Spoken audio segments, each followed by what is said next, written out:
하나님 말씀 신약성경 누가복음 24장 13절에서 35절까지 우리 13절부터 함께 읽어볼까요? 시작. 그날에 저희 중 둘이 예루살렘에서 25리 되는 엠마오라 하는 촌으로 가면서 이 모든 된 일을 서로 이야기하더라. 저희가 서로 이야기하며 문의할 때 예수께서 가까이 이르러 저희와 동행하시나 저희의 눈이 가리워져서 그인 줄 알아보지 못하거늘 예수께서 이르시되 너희가 길 가면서 서로 주고받고 하는 이야기가 무엇이냐 하시니 두 사람이 슬픈 빛을 띠고 머물러 서더라. 그 한 사람이 글로바라는 자가 대답하여 가로되 당신이 예루살렘에 우거하면서 그일 거기서 된 일을 홀로 알지 못하느뇨. 가라사대 무슨 일이뇨. 가로되 나사렛 예수의 일이니 그는 하나님과 모든 백성 앞에서 말과 일에 능하신 선지자연을 우리 대제사장들과 관원들이 사형 판결에 넘겨주어 십자가에 못 박았느니라. 우리는 이 사람이 이스라엘을 구속할 자라고 바랐노라. 이뿐 아니라 이 일이 된 지가 사흘째요. 또한 우리 중에 어떤 여자들이 우리로 놀라게 하였으니 이는 저희가 새벽에 무덤에 갔다가 그의 시체는 보지 못하고 와서 그가 사르셨다 하는 천사들의 나타남을 보았다 함이라. 또 우리와 함께한 자 중에 두어 사람이 무덤가에 가 과연 여자들이 말한 바와 같음을 보았으나 예수는 보지 못하였느니라 하거늘 가라사대 미련하고 선지자들의 말한 모든 것을 마음에 더디 믿는 자들이여 그리스도가 이런 고난을 받고 자기의 영광에 들어가야 할 것이 아니냐 하시고 이에 모세와 및 모든 선지자의 글로 시작하여 모든 성경에 쓴 바 자기에 관한 것을 자세히 설명하시니라. 저희의 가는 촌에 가까이 가매 예수는 더 가려 하는 것 같이 하시니 저희가 강권하여 가로되 우리와 함께 유하시다 때가 저물어 가고 날이 이미 기울었나이다 하니 이에 저희와 함께 유하러 들어가시니라.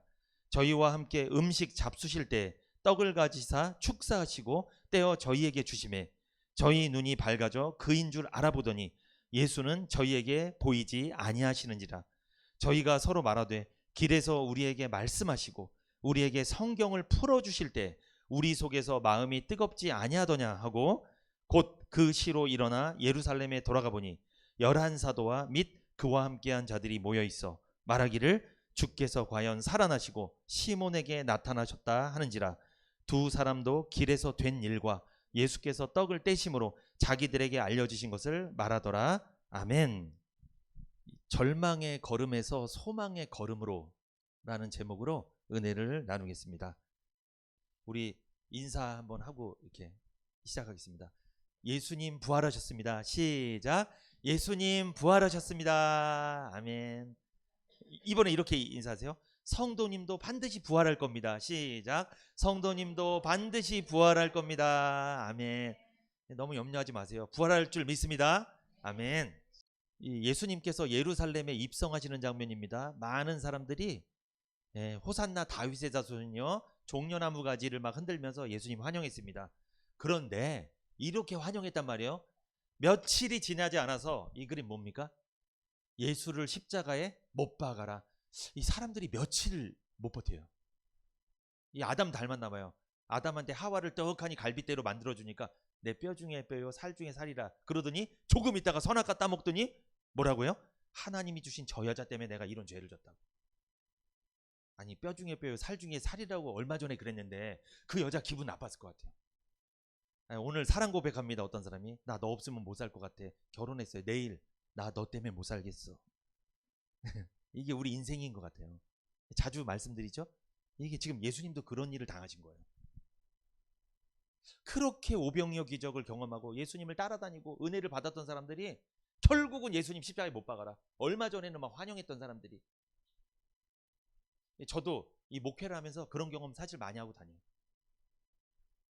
그렇게 좋았던 사람들이 어느 날 등을 돌리더라고요. 그런 일 많이 경험했습니다. 여러분도 많이 경험하셨죠? 분명히 은혜를 입은 것 같은데 등 돌릴 때는 그냥 남보다 못할 수가 있더라고요. 결국 예수님은 이렇게 십자가를 졌습니다. 결국 십자가에서 죽으셨죠? 운명하셨습니다. 그런데 여기서 끝나면 이게 참 비참한 건데 저주인데 끝났습니까? 안 끝났습니까? 끝나지 않았어요. 예수님은 부활하셨습니다. 3일 만에 부활하셨어요. 오늘이 부활주일입니다. 뭡니까? 예수님께서 부활하신 것을 믿는 주일이에요. 부활하신 것을 기념하는 주일이죠. 그리고 내가 예수님처럼 반드시 부활하게 될 것이다. 이것을 나도 믿는 그런 사람들이 모여서 예배드리는 날입니다. 이 부활주일. 그 예수님께서 십자가에서 죽으신 것 있잖아요. 이 사건은요, 죄에 대한 형벌입니다. 하나님의 공의를 만족시킨 사건이에요.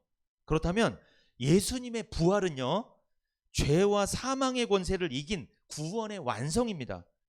영적으로 죽었던 죄인을 새로운 생명으로 회복시킨 결정적인 사건이 부활입니다. 그러므로 예수님의 죽으심만 믿어야 돼요? 부활도 믿어야 돼요?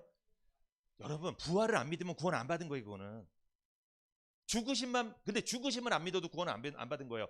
죽으심과 부활을 다 믿어야 돼요. 어느 하나만 강조하면 안 됩니다. 죽으심은 하나님의 공의가 실현된 거고, 부활은 우리를 사랑하시는 그 사랑이 실현된 거예요. 죽으심과 부활을 같이 믿어야 돼요. 부활은 예수님의 죽음이 끝이 아님을, 십자가의 죽으심이 실패가 아니라 승리였음을 선언하는 겁니다. 예수님의 부활은 죽음을 정복하신 거예요. 택자들을 죄와 사망에서 해방시켜서 자유를 주시는 놀라운 사건이었다는 거죠. 예수님 부활 믿으십니까? 네, 그럼 구원 받으신 거예요. 부활을 믿어야 돼요. 오늘 누가복음 24장 13절에서 35절 중심으로 절망의 걸음에서 소망의 걸음으로 라는 제목으로 은혜를 나누겠습니다. 본격적으로 오늘 본문으로 좀 들어가 볼게요. 자, 누가복음 24장 13절 같이 읽어봅니다. 시작. 그날에 저희 중 둘이 예루살렘에서 25리 되는 엠마오라는 촌으로 가면서, 여러분 성경을 읽을 때는요, 성경 읽으세요 요즘에? 안 읽으시는 것 같네요. 읽으셔야 되는데, 이 성경을 읽을 때 시간과 장소가 나올 때가 많아요. 그거 그냥 넘기시면 안 됩니다. 거기에는요 엄청난 의미가 담겨 있는데, 시간과 장소에 대한 이해를 하는 게 성경 읽는 필수예요. 필수. 오늘 누가복음 24장 13절 보니까 어떤 사람 둘이 예루살렘이란 곳에서 엠마오로 갔습니다. 근데 거기 보면 그날에라고 나오죠. 그죠? 이 의미가 있다는 거예요. 이 사람들 지금 어디로 가고 있어요? 엠마오라는 곳으로 가고 있죠. 장소도 중요해요. 그러니까. 그런데 여기서 그날에 나오죠. 이 날은 어떤 날이냐면 예수님께서 부활하신 날을 말하는 거예요. 그날에 어떤 날이요? 예수님이 부활하신 날, 그날에. 그러니까 이 날은 오늘날로 말하면 일요일이었던 거예요. 주일이에요. 주일. 이 문맥을 보면요, 그날이 어떤 날인지 알 수 있는데, 누가복음 24장 1절 같이 읽어봅니다. 시작. 안식 후 첫날 새벽에 이 여자들이 그 예비한 향품을 가지고 무덤에 가서. 이 안식 후 첫날은요, 안식일 다음 날을 말하는 거예요. 구약 사람들은요, 안식일이 언제냐면 토요일입니다. 물어봅니다. 신약에 사는 우리들은 안식일이 언제예요? 주일이에요. 일요일이에요. 예수님이 니산월 14일이라고 금요일 날 못 박히셔도 오후 3시에 돌아가셨어요. 금요일 날 죽으시고 토요일 날까지 무덤에 계시다가 언제? 주일 날 아침에 새벽 미명에 일어나신 거예요. 무덤 열고 부활하신 거예요. 그래서 안식 후 첫날 이 새벽에 나오죠. 여러분, 안식 후 첫날 새벽, 여러분 안식일이 언제라고 그랬어요? 토요일이죠. 토요일 다음 날이 무슨 날이에요? 주일이잖아요. 그러니까 안식 후 첫날은 주일을 말하는 거예요. 만약에 안식일 새벽에 이랬으면 토요일이 맞겠죠. 근데 안식일이 아니에요. 안식 후 첫날이니까 주일에 일어난 줄 믿습니다. 그래서 우리들은요, 언제 예배 드리는 거예요? 토요일이 아니에요. 우리는 주일날 하나님 앞에 주일 예배 드리는 거예요. 부활하신 주님을 찬양하면서 예배 드리는 거예요. 왜? 주님이 주일날 부활하셨으니까. 그날 예배 드리는 게 맞아요. 지금도 토요일날 예배 드리는 사람들은 잘못된 겁니다. 그건 부활의 주님을 믿지 않는 사람들이에요. 안식 후 첫날, 안식일 다음 날이죠. 그러니까 주일 새벽에 여자들이 향품을 가지고 예수님의 시신이 있는 무덤에 새벽에 찾아갔다는 거예요.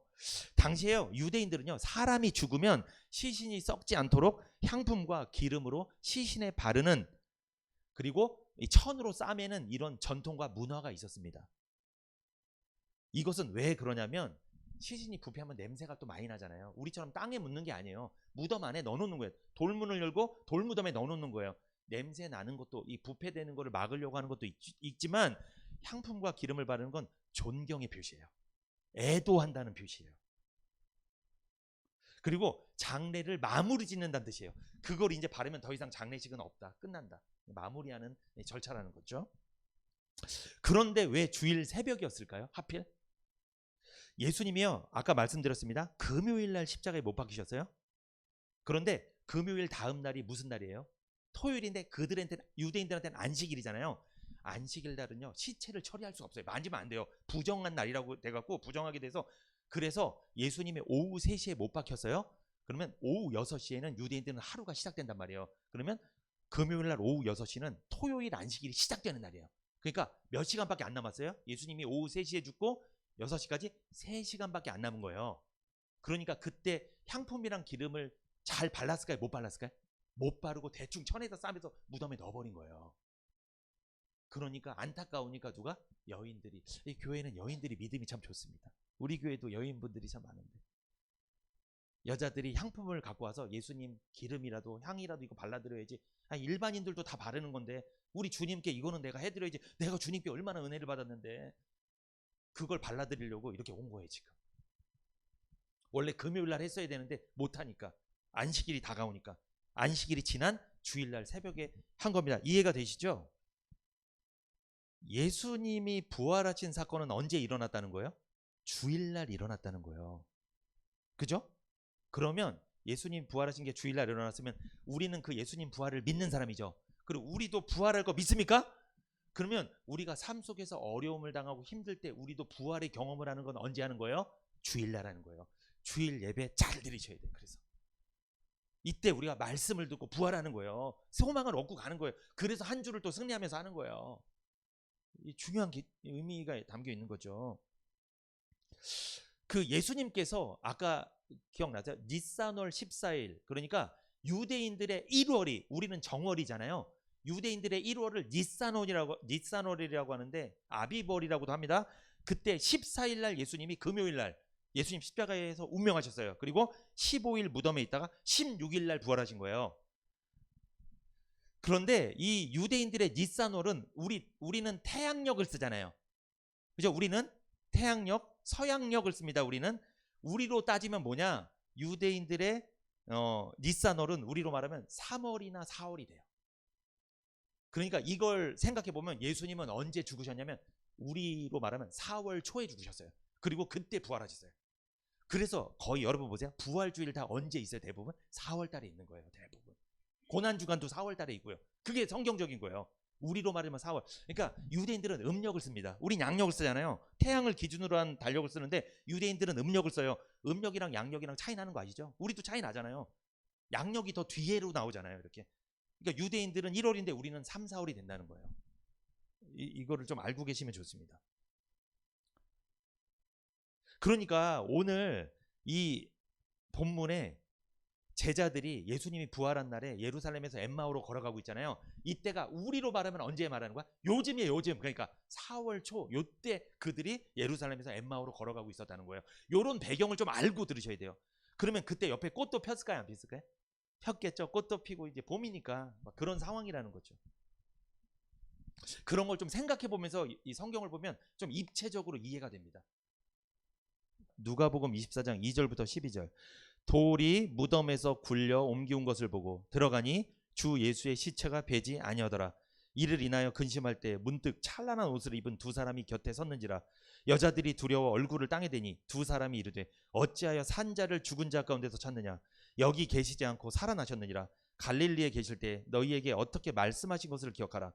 이르시기를 인자가 죄인의 손에 넘겨 십자가에 못 박히고 제3일에 다시 살아나야 하리라 하셨느니라 한데 저희가 예수의 말씀을 기억하고 무덤에서 돌아가 이 모든 것을 11사도와 모든 다른 이에게 고하니 이 여자들은 막달라 마리아와 요한나와 야고보의 모친 마리아라. 또 저희와 함께한 다른 여자들도 이것을 사도들에게 고하니라.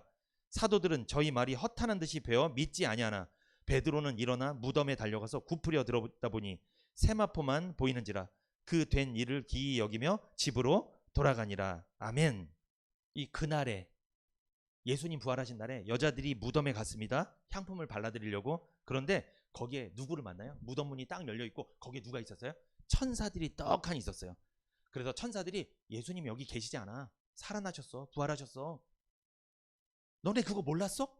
예수님이 살아계셨을 때 그 말씀 계속 하셨잖아. 사흘 만에 살아나리라 말씀하셨잖아. 그거 왜 기억 못해? 이렇게 얘기해주고 있는 거예요. 천사들이 지금. 저도 얘기해드리잖아요. 우리 성도님들, 목사님 죽겠습니다. 나 이제 소망이 없습니다. 절망적입니다. 힘듭니다. 왜 그러세요? 예수님 살아나신 거 믿으시잖아요. 그럼 성도님도 부활할 거라니까요. 그거 알고 계시잖아요, 성도님. 이거 저도 천사처럼, 천사는 아니지만 그렇게 알려드리는 거예요, 여러분에게. 똑같이.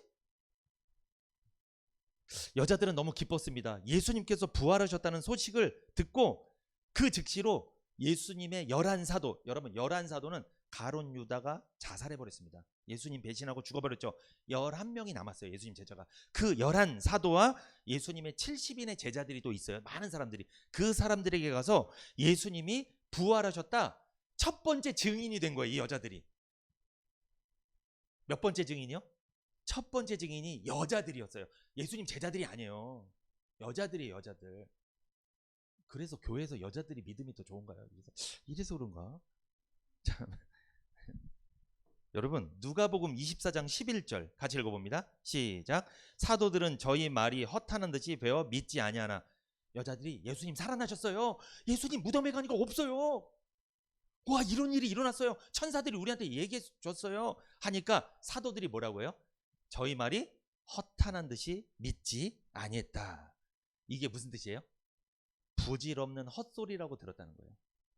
꿈 같은 이야기로 들었다는 거죠. 어처구니 없는 말로 들었다는 거예요. 허튼 소리같이 들었다는 거예요. 여자들이 예수님의 부활 소식을 전했지만 사도들은 여자들의 말을 믿지 않았습니다. 참, 예수님한테 가장 사랑받은 사람들이 안 믿었어요. 여러분 여기 허탄한 듯이 이 말이죠. 허탄한 듯이 배어. 요게 헬라어로 레로스란 말입니다. 레로스. 이게 무슨 뜻인 줄 아세요? 헛소리, 말도 안 되는 이야기, 미친 사람의 말, 잡담, 허튼 말, 이런 의미예요. 레로스. 그리고 레로스는 의학적으로 열병 환자가 열이 많이 나서 헛소리 할 때 막 헛소리할 때 그걸 레로스라고 합니다. 그러니까 여자들이 예수님 부활하셨다 이 말 들으니까 뭐로 들은 거예요? 예수님 제자들이 저거 병 걸렸구만. 미쳤구만. 저거 병이 단단히 걸려서 지금 헛소리를 막 내뱉고 있구만. 사람이 죽었는데 어떻게 살아나. 그러고 있었다는 거예요, 여러분. 여기 보면 누가복음 24장 11절 믿지 아니했다라고 나오죠. 믿지 아니하나. 이것은 여러분 부활은 초자연적인 사건이죠. 이건 이해가 되지 않는 사건이잖아요. 상식을 넘어서는 사건이잖아요. 이것을 받아들일 수 있는 믿음이 사도들에게는 없었다는 거예요. 그런데 놀랍게도 여러분 여기 부활의 첫 증인이 여자들이었죠. 당시 사회에서 여자들의 증언은 법정에서 무효입니다. 효과가 없어요. 여자들은 법정에서 증언해도 안 돼. 남자들이 와. 이랬어요. 그러니까 여자들이 예수님 살아나셨다 이 말을 사도들이 더 무시했겠죠. 그렇잖아도 여자들 말 안 믿는데 또 내 생각에 사람이 죽었다 살아나는 거 말도 안 된다고 생각이 되는데 그 말을 당연히 안 믿었겠죠. 안 믿은 거예요. 그래서 막 무시한 거예요. 저 사람 정신 나갔나 봐. 이런 거예요. 그런데 여러분 예수님은요 살아 계셨을 때 십자가 지시기 전에 수차례 자신이 죽고 부활할 것을 말씀하셨습니다. 사도들은 그 말씀을 여러 번 들었어요. 그런데 이 순간만큼은 그걸 기억하지도 못하고 그거를 생각해내지 못하고 있었어요. 이 예수님이 죽어버리니까 충격을 많이 받았나 봐요. 그러니까 말씀이 생각이 안 나는 거예요. 여러분 성도님들도 너무 큰 충격을 받잖아요. 말씀 안 들려요. 지금 오늘 뭐 한 대 맞고 오신 분이 있어요? 어디서? 뭐 충격받고 오신 분 있어요? 절대 제 말씀 안 드릴 겁니다. 오늘은. 그렇게 돼요. 그 생각만 계속 나는 거예요. 이게 사단의 역사입니다. 사단이 계속 장난치는 거예요. 계속. 말씀 못 듣게, 은혜 못 받게 하려고. 교회 올 때 부부끼리 안 오는 게 좋은 것 같기도 하고 제 생각에. 오면은 뭐 싸우고 막 다투고 막 자식들한테 빨리 씻어라 뭐해라 막 승질 확 내고 와갖고 은혜 받으려고 하면 이거 쉽지가 않습니다. 저도 뭐 겪고 있는 일이긴 한데, 이게 참. 그래서 목사님들도 설교하기 전에 누구도 만나지 말라는 말이 있어요. 왜? 기분 나쁘면은 설교 시간에 나오거든요. 막 강력하게 되거든요. 목사님 혼자 있어야 돼요. 그러니까 말씀 준비할 때는 누구도 접촉하면 안 돼요. 다 이렇게 다 좋은 마음으로 다 이렇게 하고 이렇게 해야지. 부부 싸움 딱 하고 와서 목사님 그날 성도님 지옥입니다. 좀 다들 이렇게 돼요. 왜냐면 사람이니까. 여러분도 마찬가지예요. 이게 우리가 예배 드릴 때만 중요한 게 아니라 이제 나갔을 때 우리가 그리고 예배 드리기 전도 중요하다는 거죠. 예배 드리고 후도 중요하고 잘 관리를 하셔야 됩니다. 누가복음 9장 22절 같이 읽어볼까요? 누가복음 9장 22절 시작. 가라사대 인자가 많은 고난을 받고 장로들과 대제사장들과 서기관들에게 버림받아 죽임을 당하고 제3일에 살아나야 하리라 하시고, 여러 번 말씀하셨다니까요. 예수님이 죽었다, 사람들한테 배신당하고 죽었다, 3일 만에 살아날 거다. 여기 인자는 누굴 말하는 거예요? 예수님을 말하는 거예요. 예수님, 인자는 예수님을 말합니다. 누가복음 18장 31절에서 33절 같이 읽어봅니다. 시작. 예수께서 12제자를 데리시고 이르시되 보라 우리가 예루살렘으로 올라가노니 선지자들로 기록된 모든 것이 인자에게 응하리라. 인자가 이방인들에게 넘겨 희롱을 받고 능욕을 받고 침뱉음을 받겠으며 저희는 채찍질하고 죽일 것이니 저는 3일 만에 살아나리라 하시되, 한두 번이 아니에요. 계속 이런 내용이 많이 나와요. 반복돼요. 나는 사람들이 나를 죽일 것이다. 그런데 며칠 만에? 3일 만에 살아날 거다. 이거 꼭 기억해라. 근데 아까 그 사도들은요, 그 여자들이 예수님 부활했다고 얘기하니까 미친 소리 하네, 돌았네, 이렇게 해버린 거예요. 말씀 믿은 거예요, 안 믿은 거예요? 안 믿어요. 성도님들은 언제 위기 상황이 오냐면 어떤 어려움이 딱 오는데 말씀이 생각이 안 나. 그때 위기입니다. 나를 붙잡을 수 있는 게 없는 거예요. 말씀이 나를 붙잡아줘야 내가 이겨내는데 그게 없는 거예요. 그러면 대책이 없습니다. 그래서 사람 찾아다니는 거예요. 그래서 사람 찾아다니고 뭐 방법을 어떻게 해보려고, 안 될 겁니다. 잘 안 돼요. 그거는 안 돼. 예배 잘 오셔야 돼요. 말씀 들어야죠. 믿음은 들음에서 나니까. 놀라운 사실은요, 여자들은 당시에 증인으로 인정받지 못했다고 말씀드렸죠. 법정에서 아무 효력이 없었습니다. 그런데 예수님은 여자들을 어떻게 했어요? 부활의 첫 증인으로 사용하셨어요. 우리에게 주는 메시지 있죠? 증인이 될 수 없는 여자들을 주님의 부활의 증인으로 삼으셨다는 거예요. 여러분, 우리에게 적용해 봅시다. 하나님은 약자를 들어 사용하시는 줄 믿습니다. 하나님은 자격 없는 자에게 거저 구원의 은혜를 주시는 분인 줄 믿습니다. 우리 중에 누가 구원받을 자격이 있었어요? 다 자격 없었던 사람들이지, 다 죄인들이지.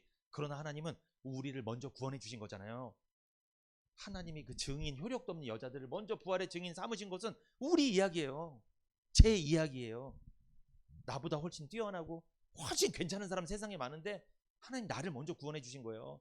나를 주님의 증인, 부활의 증인, 복음의 증인 삼아주신 줄 믿습니다. 요걸 은혜라고 합니다. 은혜. 이게 은혜예요. 은혜 받으셨어요? 우리는 하나님의 은혜로 일방적으로 구원받은 하나님의 자녀인 줄 믿습니다. 일방적인 하나님의 은혜. 자격 없는 자들에게 주시는 하나님의 일방적인 은혜입니다.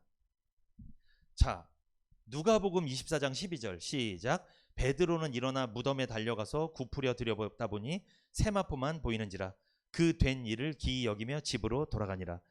11 사도 중에 다 저 헛소리다 이랬지만 그 중에 한 사람은 무덤에 가봤어요. 누굽니까?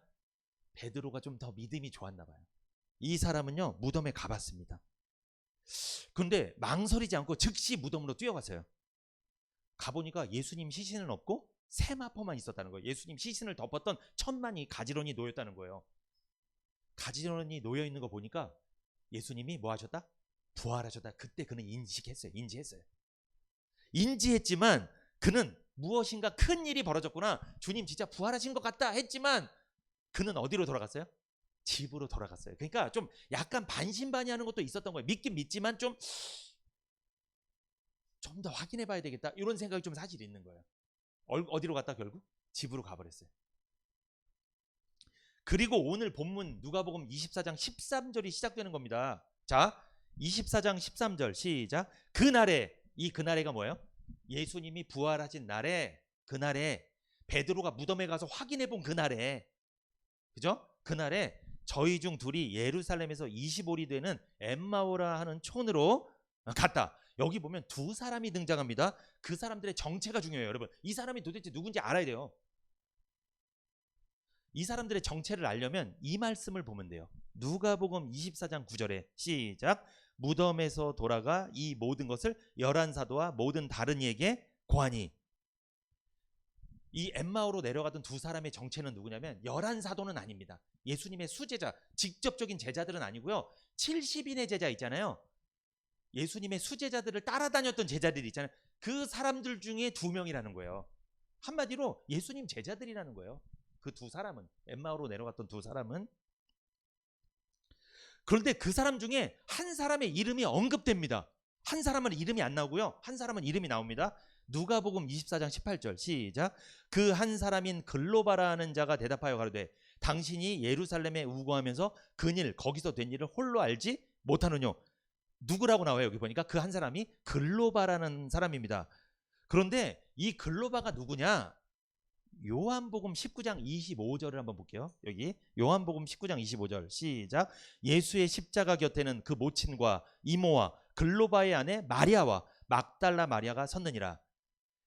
이 많은 학자들이 이 글로바란 사람은 예수님의 70인 제자 중에 한 명은 맞다. 그런데 어떤 학자들이 있냐면 이 글로바란 하는 사람은 예수님 십자가 매달렸을 때, 달려 죽으실 때 그때 예수님 어머니 옆에서 그걸 보고 있었던 사람이다. 한마디로 예수님의 친척 정도는 될 거다. 그렇게 이야기하는 사람이 있는데 이게 성경에 나온 건 아니에요. 친척이라고 딱딱이 나온 건 아니고 예수님 십자가 죽으실 때 거기 같이 있던 사람 보면 굉장히 친지일 가능성이 높잖아요. 가족일 가능성이 높잖아요. 그래서 이 글로바라 하는 사람이 예수님의 법적 아버지가 누굴까요?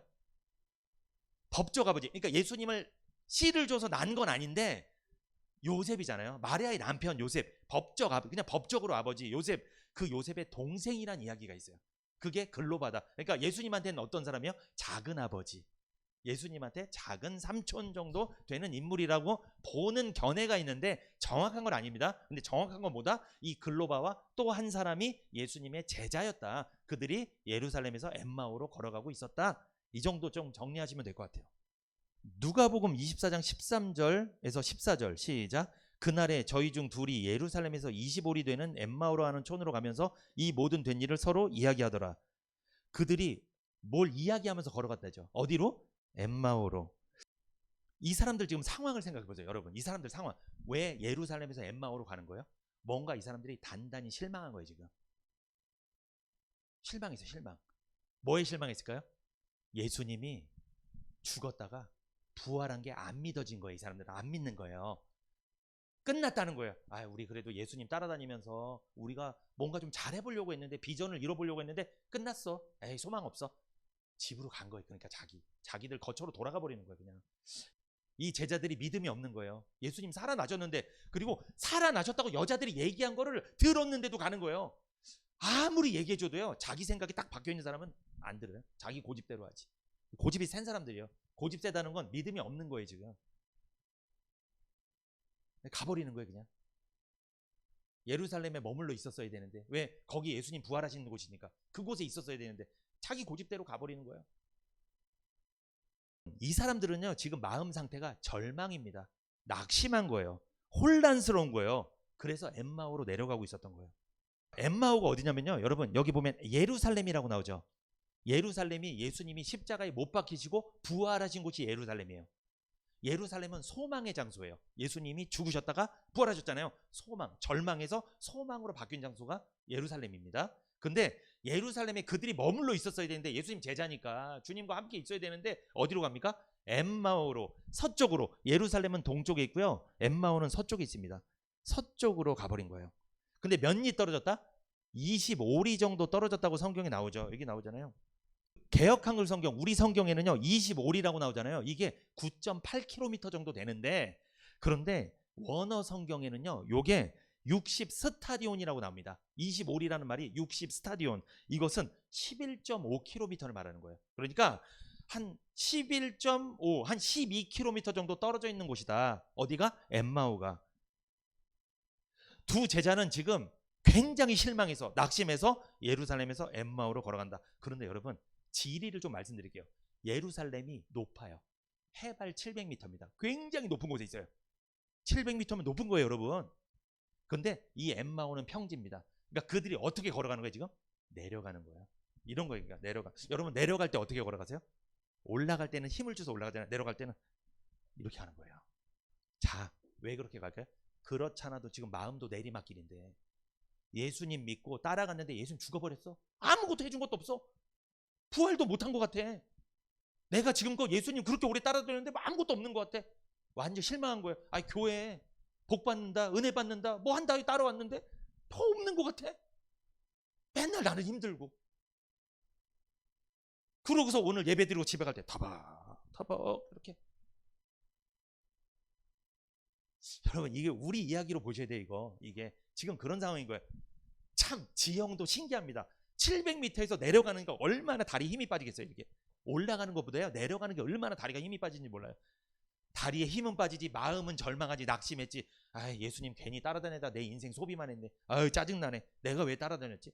아유, 그러면서 이렇게 가는 거예요. 지금 이런 거를 여러분이 묵상을 한번 해보셔야 돼요. 이 장면을.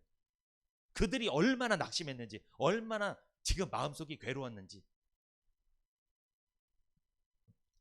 이 사람들이 터벅터벅 걸어갈 때 그날 오후에 출발했거든요. 이 사람들이 예수님 부활한 날 한 1시나 2시 예를 들어서 그때 출발한 거예요. 그럼 언제쯤 도착하는 거예요? 12km 정도면요, 저녁 되면 도착해요. 이렇게 걸어서 터벅터벅 걸어가도 저녁 때, 그러니까 이 사람들이 거의 도착할 때는 해가 뉘엿뉘엿지면서 노을이 지면서 좀 이런 그런 상황이라는 거예요. 그걸 묵상을 해보세요. 뭘 생각할까요, 그 사람들이? 내 인생도 저물어 가는구나. 지는 해구나. 아, 짜증나네. 아, 내 인생 뜰 줄 알았는데 예수님 쫓아다녔는데 뭐 별것도 없고 죽어버리고 자기 혼자 확 죽어버리고 우리한테 남겨준 것도 없고, 에이, 괜히 손해봤어. 괜히 시간 낭비했어. 터벅터벅 내리막길 걸어가면서 도착할 때 어두워지는 그 상황 속에서 이 사람들 그림자가 딱 거기 어둠으로 싹 사라지는 거예요. 얼마나 비참합니까? 그 모습을 생각해 보세요. 얼마나 우울합니까? 지금 그 상황인 거예요. 이게 제가 이렇게 말씀드리니까 좀 입체적이죠. 우리 성도님들 그러신 거 아니야? 교회 가서 은혜 받고 복 받을 줄 알았는데 타박타박 집에 가서 짜증만 나고 화만 나고. 이게 우리 모습 아닙니까? 누가복음 24장 29절 한번 읽어보겠습니다. 시작. 저희가 강권하여 가로되 우리와 함께 유하시이다. 때가 저물어가고 날이 이미 기울었나이다 하니 이에 저희와 함께 유하러 들어가시니라. 자, 이 사람들이 예루살렘에 출발할 때는 오후여갖고 태양이 중천에 떠 있을 텐데 해가 어떻게 한 거야? 기울은 거예요. 진 거예요. 지니까 이런 상황이 된 거예요. 요때 엠마오에 도착한 거예요. 요럴 때. 그러니까 그때 시간도 해가 지는 때고 자기 마음속에 인생도 지는 때고, 그 지금 상황도 마음에 안 들고 지금 이 상황이에요. 엠마오에 도착할 무렵 해가 저물어가고 날이 이미 기울어서 어두워지려던 시간이었다는 거죠. 그런데 여러분, 그때 두 사람이 엠마오로 갈 때 한 사람이 끼어듭니다. 이게 참 신기해요. 한 사람이 거기서 갑자기 끼어들어요. 그런데 그 사람이 끼어들더니 막 얘기를 해주는 거예요. 막 뭔가를 막 얘기를 해줍니다. 얘기를 해주다가 이 사람들이 이런 말을 합니다. 이 두 사람이, 저희가 누가복음 24장 29절 저희가 강권하여 가로되 뭐라요? 우리와 함께 유하사이다. 때가 저물어가고 날이 이미 기울었나이다 하니 이에 저희와 함께 유하러 들어가시니라. 여러분, 그 절망의 발걸음으로, 절망의 걸음으로 걸어가던, 자기 인생은 끝났다, 자기 인생 내리막길이다, 아, 난 진짜 슬프다, 우울하다, 짜증난다, 이렇게 터벅터벅 내리막길을 걸어가던 그 어둠을 향해서 걸어가던 그 사람들에게 누가 찾아오셨어요? 보니까 예수님이에요. 그 예수님이 찾아오신 거예요. 여러분 인생 중에 예수님 찾아오신 적 있어요? 그 사람이 구원받는 거예요. 그런데 여러분 인생 중에 이런 사람 찾아오면 큰일 납니다. 맨날 부정적인 얘기하는 사람, 비판하고 누구 욕하고 와 막 나는 괜찮은데 괜히 와갖고 막 얘기해갖고 막 이런 사람은요 안 만나는 게 좋아요. 그리고 만났다면 얘기를 해주셔야 돼요. 그러지 말라고. 그렇게 하면 안 된다. 인생을 그렇게 소비하지 마라. 얘기해 주셔야 돼요. 불쌍한 거 여러분, 교제 한번 잘못하면 큰일 나요. 내 옆에 누가 있느냐 진짜 중요해요. 나도 중요하지만 내가 아무리 믿음 지키려고 해도 내 옆에 누가 있잖아요. 그 사람이 엄청 부정적이고 비판하고 이런 사람이 있으면 큰일 나는 거예요. 그러면 폭탄인 거예요 여러분, 그 사람이. 근데 이 사람들은요 지금 너무 부정적인 사람이에요. 이 두 사람은 절망하는 사람이에요. 부활을 안 믿어요. 예수님한테 원망하는 사람들이란 말이에요 지금. 근데 그 사람 옆에 누가 계셨어요? 그 원망의 대상인 주님이 오셨단 말이에요. 왜 오셨을까요? 이 사람들의 마음속을 해결해 주려고. 원망을, 절망을. 여러분 교회에 왜 오신 거예요? 왜 예배 드립니까? 여러분 밖에서 누군가로부터 뭐 부정적인 얘기를 듣거나 그래서 내 마음이 영향을 받거나 내가 많이 힘들어, 여기서 씻고 가시는 거예요. 그러니까 예배를 통해서, 말씀을 통해 주님 만나고 가셔야 돼요. 그걸 씻지 못하고 가잖아요. 괴롭습니다. 계속 괴로운 거예요. 교제 잘해야 돼요. 누가 내 옆에 있느냐 진짜 중요합니다. 인생 망칠 수 있어요 잘못하면. 계속 내리막으로 가느냐, 여러분 이 사람들 나중에 어디로 올라가는 줄 아세요? 다시 예수님 만나고 나서, 예수님이랑 얘기하고 나서 어디로 갑니까? 그 즉시 예루살렘으로 올라갑니다. 내려가던 인상이 올라가는 인생으로 바뀌었어요. 다시 예루살렘에 막 올라갔어요. 뛰어 올라갔어요 이 사람들이. 해가 뜨는 곳으로, 동쪽으로 올라갔다는 거예요. 여러분 인생 해 뜨고 싶으세요? 해 뜰 날 예배 잘 드리세요. 이 말씀 잘 들으셔야 돼요. 예수님이 말씀으로 찾아오셨을 때 이 귀 기울이셔야 돼요. 아까 말씀드렸습니다. 두 제자가, 이 두 사람이 예루살렘에서 출발한 것은 부활주일 이른 오후였다고 말씀드렸죠. 그런데 여러분 그들이 오후에요, 낮에 내리막길을 이제 엠마오를 향해서 내리막길로 막 걸어갔어요. 이렇게 걸어가. 근데 그들 마음은 낮일까요? 어둠일까요? 어둠이에요. 교회를 다니시는데 웃는 게 아닌 거예요. 지금 여러분 웃고 있는데 속은 울고 있는 분이세요. 웃는 게 아니야. 이게 그 사람들이 그랬다니까요. 이 두 제자가 그랬어요. 태양이 중천에 떠 있는데 마음은 완전히 어둠이에요. 지금 깜깜한 밤이라는 거예요. 그렇게 터벅터벅 엠마오를 향해 간 거예요. 갔는데, 도착했는데 노을이 지고 해가 기웃기웃지니까 내 인생도 끝나는구나. 이렇게 된 상황에서 누가? 예수님이 떡하니 나타나는 거예요. 이 빛 대신 예수님이, 이 태양 같으신 예수님이 떡하니 나타난 거예요. 이런 경험을 해야 될 줄 믿습니다 여러분. 이게 부활을 경험하는 거예요 여러분 이게. 그런데 내리막길을 가고 해가 뉘우뉘어 가는데 거기에 옆에 부정적인 사람이 붙어 또 막 이렇게 죽는 거예요. 그러면 같이 그냥 어둠으로 가버리는 거예요. 그러면 여러분 이거 명심하셔야 됩니다. 엠마오로 내려가는 길, 해가 지고 노을이 물드는 시간이었다는 거죠. 지는 해를 바라보며 그들은 걷고 있었습니다. 그래서 그들이 이런 고백을 하잖아요. 때가 저물어가고 날이 이미 기울었나이다. 이렇게 예수님한테 고백했잖아요. 저물어 간다는 말은요, 해가 지고 어둠이 오고 있음을 말하죠. 시간상으로 부활주일 저녁, 주일이 끝나가는 때를 말하는 거죠. 예루살렘을 떠나서 저 멀리 지는 해를 바라보고 엠마오로 향해 터벅터벅 걸어가던 이 두 제자는 어떤 느낌, 어떤 감정이었을지 여러분이 상상해 보시라는 거예요. 두 제자의 마음을 뒤덮고 있는 이 영적 분위기를 여러분 상상해 보십시오. 이 저무는 해는요, 희망일까요? 절망일까요? 절망입니다. 이것은 두 제자는 점점 저무는 햇살 속으로, 그리고 밤 속으로 그 모습을 감추고 있었다는 거예요. 더욱더 어두운 절망 속으로 걸어가고 있었다는 거죠. 여러분 말씀을 읽을 때 그때 시간대와 그때 상황을 머리에 그려보면서 이 말씀을 쫙 읽어보면요, 그게 입체적으로 다가오고 확 오는 거예요. 은혜가 오는 거예요. 여러분 제가 시간 좀 걸리지만 이런 거 설명해 드리면서 말씀드리니까 좀 와닿죠. 확 와닿죠. 그래서 설명해 드리는 거예요. 이게 그걸 모르고 그냥 딱 보잖아요. 와닿진 않아요. 이게. 여러분 지금 시간도 어두워져 가고 있죠. 지금. 그런데 그 사람들 마음도 어떻게 되고 있는 거예요? 지금 점점 어두워져 가고 있었다는 거예요. 그들의 마음은 절망과 좌절과 낙심이 가득 차 있었다는 거예요. 혼란스러웠습니다. 힘들었습니다.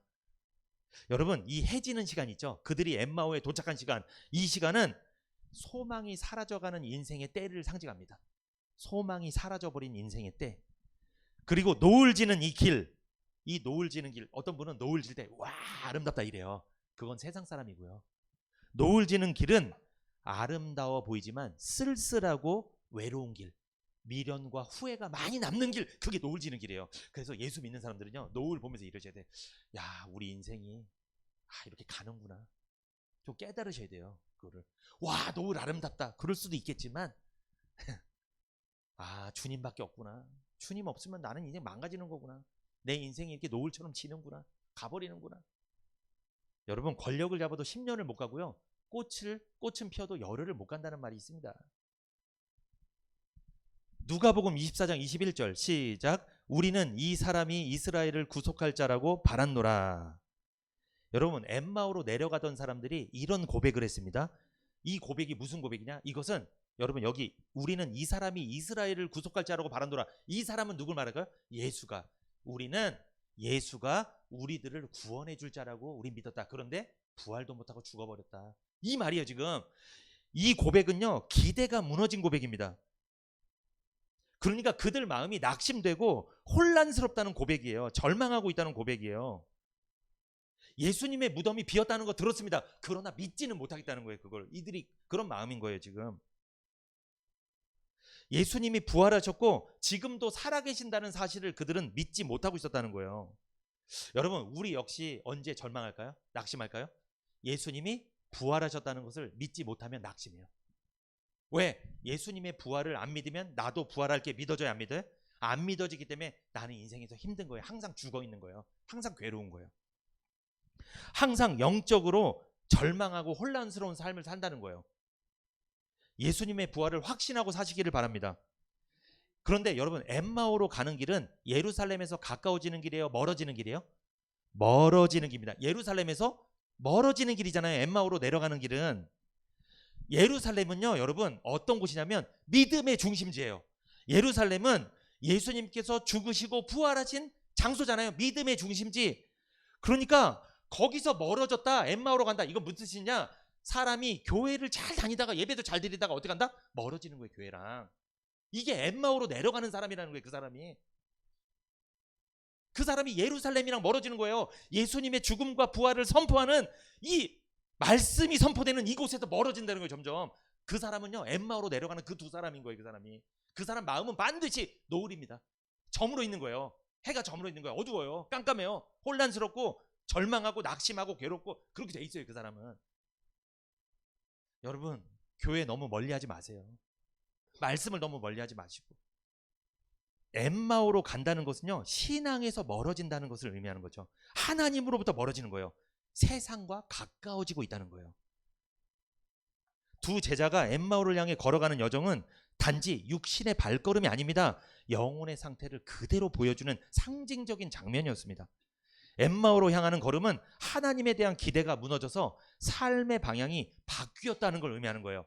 자, 하나님에 대한 기대, 예수님에 대한 기대가 무너졌어요. 그들은 방향이 어디로 가는 거예요? 그전에는 예수님 따라서 예루살렘에 있었는데 이제는 엠마오로 가는 거예요. 신앙생활 잘 하시다가 교회에 대한 기대, 목사님에 대한 기대도 있을 수 있고 성도님들에 대한 기대, 어떤 기대가 있다가 이게 무너지잖아요. 이게 실망을 딱 하잖아요. 그러면 그는 엠마오로 가버려요. 걸어가 버려요. 그냥 이 예루살렘에 여기 있고 싶지 않아요.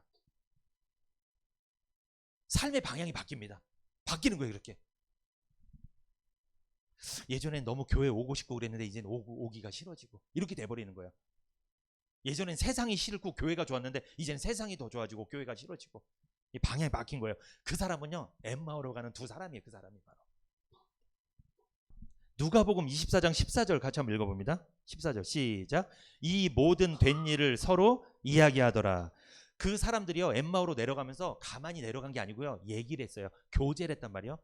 여러분, 근데 무슨 교제했을까요? 그 사람들이 입이 있으니까 교제했겠죠. 이 모든 된 일 뭡니까?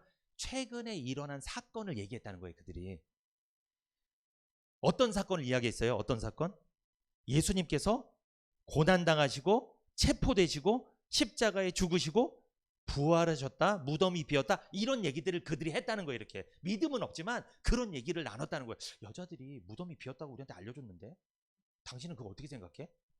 나 이거 잘 못 믿겠어. 그거는 시신이 없었잖아. 뭐 이런 식으로 얘기하는 거예요. 막 서로 그렇게 하면서 걸어가고 있었다는 거예요. 그렇게 그 사람들이 믿음은 있었을까요? 없었을까요?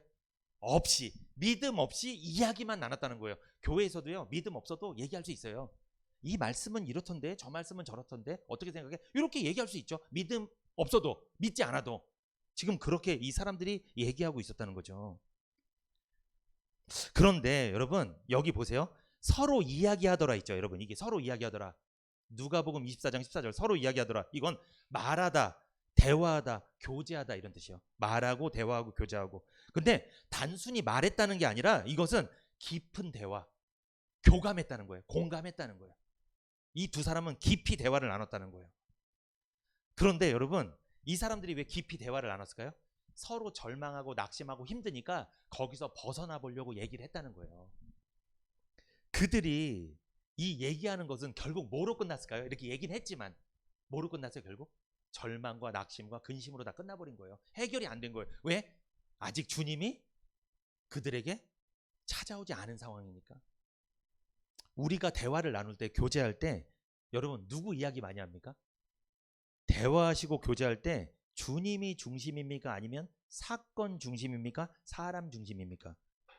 믿음 없는 사람은요, 사건과 사람을 이야기합니다. 그런데 믿음의 사람은 주님을 이야기합니다. 말씀을 이야기해요. 이 사람이 위대한 하나님 사람이에요. 그러면 이 엠마오로 내려가던 그 두 사람들은 막 얘기했어. 예수님에 대해서 얘기도 했을 거예요. 이렇게 했어. 근데 그걸 믿었다 안 믿었다? 안 믿고 결국 어땠다? 그런 일은 없을 거야. 절망했다는 거야. 결국 부정적으로 바뀌었다는 그들은. 그들을 누가 잡아주는 사람이 없는 거예요. 이 상태는.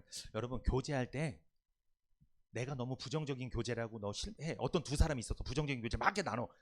그러면 두 사람이 뭉쳤으니까 더 부정적이잖아요. 거기에 누가 새로운 사람이 들어가서 긍정적으로 바꿔야 돼요. 바꿔줘야 돼요. 근데 안 바꿔주면요, 그냥 난리 나는 거예요. 그냥 이 사람들도 그냥 엠마오로 끄ጭ끄ጭ 나는 그냥 어둠 속으로 사라져 버리는 거예요. 그냥 끝나는 거예요. 예수님이 그들을 붙잡아주지 않았다면, 거기에 예수님이 끼어들지 않았다면 끝난 거예요. 이 인생이. 꼭 교회 다니시는 분들 교제할 때 보면 사람을 이야기하고요, 사건을 이야기해요. 저 집사 왜 그래? 저 권사 왜 그래?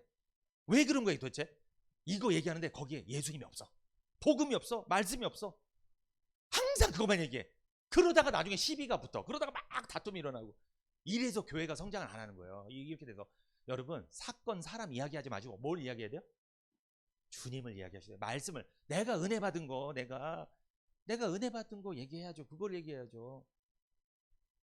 여기 뭐 정치하는 데가 아니잖아요. 여기가. 예루살렘은 하나님이 머무시는 곳이었습니다. 성전이 있는 곳이었잖아요. 하나님 임재가 있는 곳, 소망의 중심지입니다. 그런데 엠마오는요, 여러분, 그 반대 방향이 있어요. 성도들이 은혜가 떨어지면 반대 방향으로 가요. 항상 이렇게. 말씀이랑 반대로 해요. 항상 이렇게. 교회랑 반대로 한단 말이에요. 이게 은혜가 떨어졌다는 증거예요. 그 사람 엠마오로 걸어가고 있는 거예요. 그거 방향 바꾸셔야 돼요. 그러니까. 예루살렘은 해 뜨는 동쪽에 있습니다. 엠마오는 해 지는 서쪽에 있습니다. 두 사람이 엠마오로 향해 걸어가는 그 길은 절망과 낙심으로 인해서 도망치는 길이었어요. 해는 지고 있었고 그들의 마음도 어두웠다는 거죠. 해는 지고 마음은 어두웠습니다. 엠마오로 향하는 두 제자의 발걸음은 절망의 그림자를 끌고 가고 있었다는 거죠. 저물어가는 하루와 함께 그들의 소망도 함께 저물어가고 있었습니다. 엠마오로 향하는 길은 예수님이 계시지 않은 삶으로 돌아가려는 괴로운 여정이었습니다. 그러나 반전이 시작됐습니다. 반전.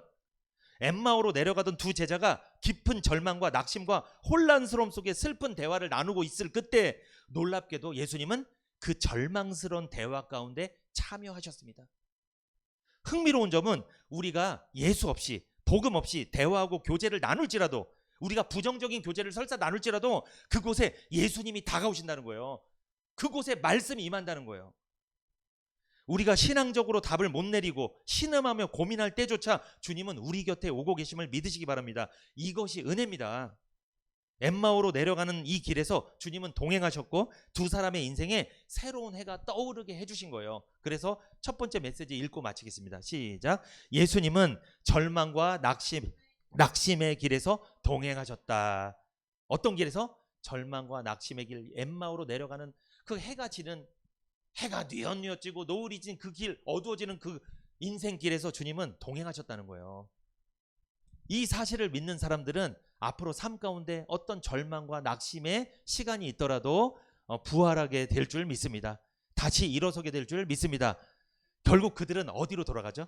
그들은 결국 예수님의 대화를 나누고 예수님 만난 이후에 예루살렘으로 그들이 즉각 돌아가게 되었어요. 해가 뜨는 곳으로 그들의 인생이 다시 뜨게 됐다는 거예요. 지는 해가 뜨는 해가 됐다는 거죠.